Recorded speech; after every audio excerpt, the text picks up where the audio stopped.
ETV అభిరుచి ప్రేక్షక మహాశయులందరికీ మన న్యాచురల్ సూపర్ షెఫ్ వంటకానికి స్వాగతం సుస్వాగతం. ఈరోజు మీకోసం మన పాకశాస్త్ర గ్రంథంలో ఏ వంట దాగి ఉందో చూసేద్దామా? B for banana. అరటి పండు. అరటి పండు కాదు, ముందు బనానా ఉంది, దాని తోకకి పెప్పర్ ఉంది, అంటే బనానా పెప్పర్. బనానా పెప్పర్ అంటే పెద్ద మిరపకాయలు. అదేనండి, మనందరికీ పిల్లలు పెద్దలు అందరూ బాగా ఇష్టపడి వర్షం పడ్డదనుకోండి వేడి వేడిగా వేసేస్తూ ఉంటారు, తినేయాలనిపిస్తుంది. సాయంత్రం అయిందంటే తింటే చాలా బాగుంది అనిపిస్తుంది. ఏంటి, ఏం బజ్జీ? వంకాయ బజ్జా కాదు, మిరపకాయ బజ్జీ కదా. మరి ఈరోజు ఆ బనానా పెప్పర్స్లో మనకి అద్భుతమైన మిరపకాయ బజ్జీ. మరి ఆ బనానా పెప్పర్స్ తోటి మంచి సాలన్ గ్రేవీ కూడా చేస్తూ ఉంటాం. రెండు కాంబినేషన్లో ఏదో ఆలోచించేసి మీకోసం అద్భుతమైన మిరపకాయ బజ్జీ చేసేస్తాను.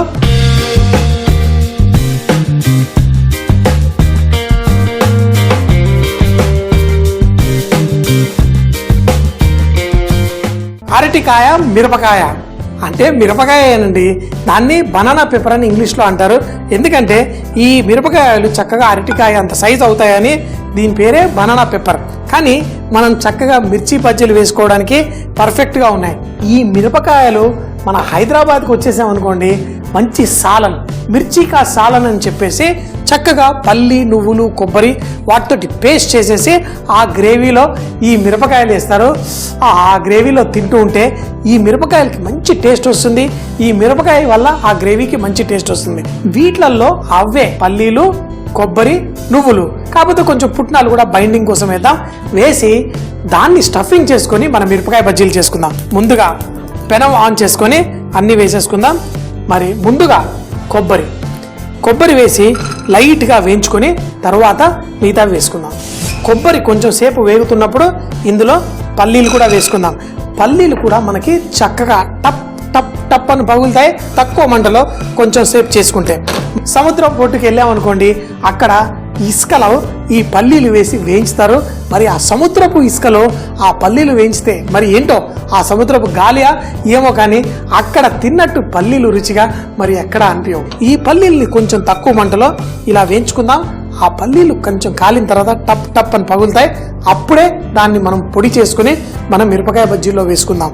సో మరి పల్లీల్ని కూడా ఇలా ఒక 3 నిమిషాల పాటు వేయించుకుందాం. ఈ పల్లీలు కొంచెం సేపు వేగిన తర్వాత ఇందులో చింతపండు, చూసారు కదా మన మిర్చికా సాలన్లో వేసుకునే పల్లి, కొబ్బరి, చింతపండు, అలాగే నువ్వులు కూడా వేసేసుకున్నాం. నువ్వులతో పాటు ఎట్లాగో పుట్నాలు కూడా వేసి పొడి చేయాలి.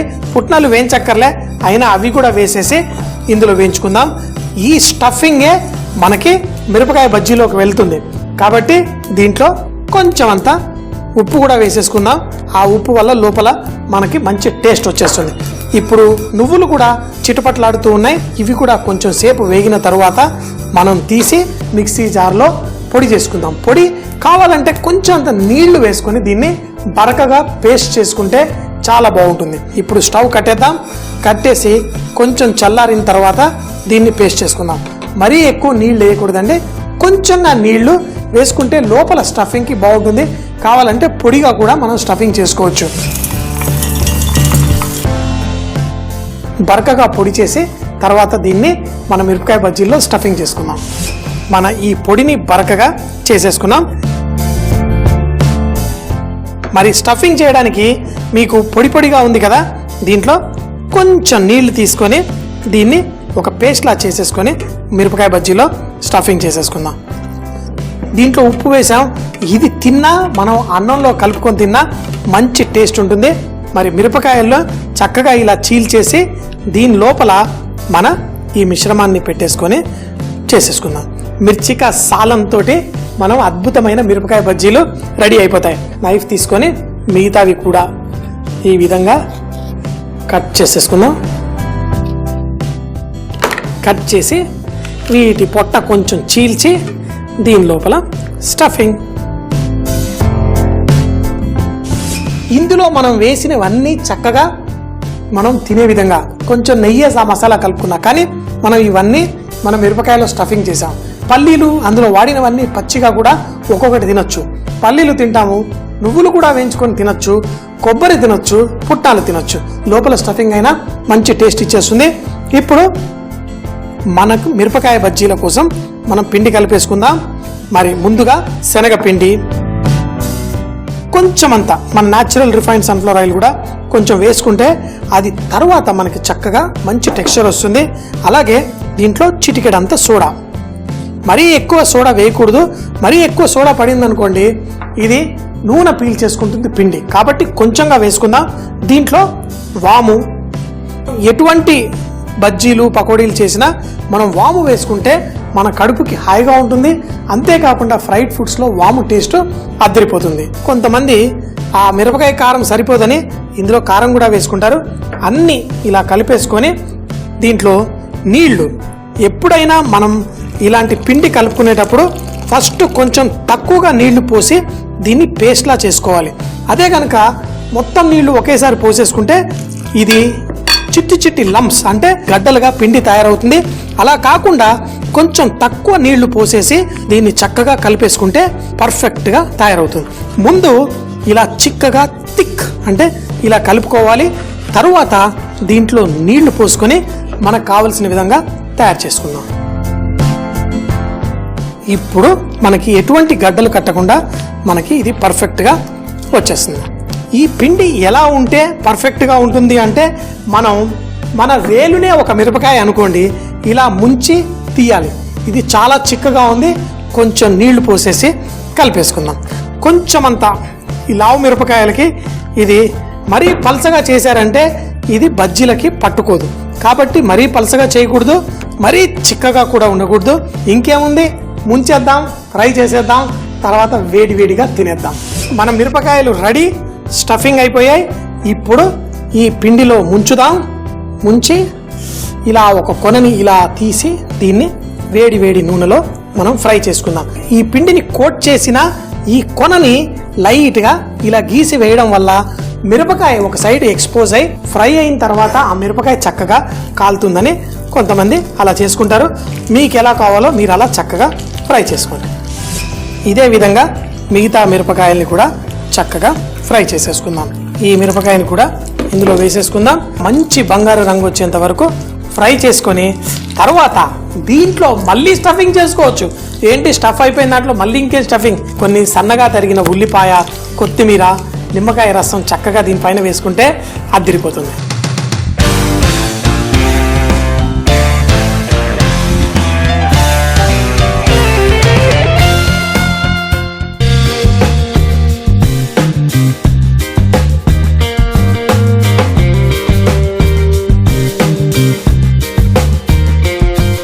మన మిరపకాయలు మంచి రంగు వచ్చి ఫ్రై అయిన తర్వాత వీటిని తీసేసుకుందాం. సో ఇలా ఇప్పుడు చూస్తే సైడ్ మిరపకాయ లైట్గా కనిపించుకుంటూ ఉంది. దీన్ని కట్ చేసి దాంట్లో ఉల్లిపాయ అన్నీ చేసుకొని తింటే చాలా బాగుంది. అంతేకాకుండా ఇలా చేయడం వల్ల ఆ మిరపకాయ కూడా చక్కగా కుక్ అవుతుంది. మిగతా మిరపకాయ బజ్జీలు కూడా అన్నీ వేసేసుకొని తర్వాత ఫుల్గా ఎంజాయ్ చేసేద్దాం. మన మిరపకాయ బజ్జీలు రెడీ. అంటే కొంతమంది ఇలా కూడా తినేయచ్చు, తినడంలో ఏం తప్పలేదు, కానీ ఇంకా గొప్పగా చేసుకోవాలని చెప్పేసి ఇప్పుడు మన ఈ పచ్చి మిరపకాయని చక్కగా లోపల మన స్టఫింగ్ని బయటికి ఇలా కనిపించేలా చీల్చేసాను.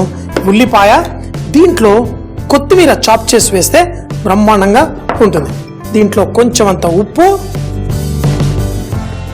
కూడా అవసరం లేదు, చాట్ మసాలా వేసుకున్నా సరిపోతుంది. కొంచెం అంత నిమ్మరసం, అలాగే ఉప్పు బదులు చాట్ మసాలా వేసుకున్నా సరిపోతుంది.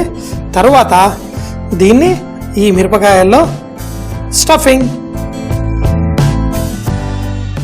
దీన్నే మన ఇంటికి వచ్చిన గెస్ట్లకి చక్కగా మిరపకాయ బజ్జీ స్టఫ్డ్ విత్ ఉల్లిపాయలు ఇలా చేసి పెట్టామనుకోండి, ఇంకేంటి సూపర్ అంటే సూపర్గా ఉంటుంది.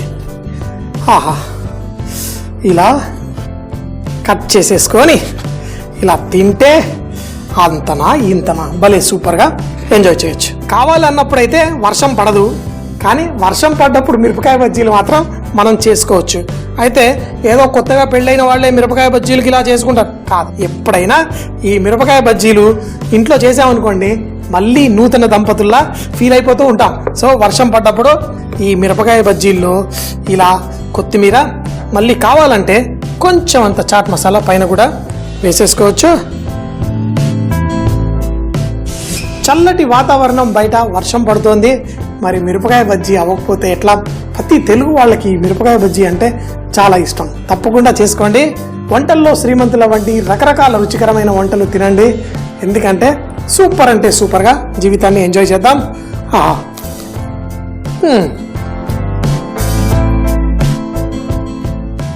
తింటుంటే ఇంకా తినాలి, అంత బాగుంది. లోపల మనం వేసిన పల్లీలు, నువ్వులు, కొబ్బరి మంచి టేస్ట్ ఇచ్చి అద్దరిపోయేలా ఉంది. సో మరి ఎంజాయ్ చేద్దామా? చాలా చాలా బాగుంది.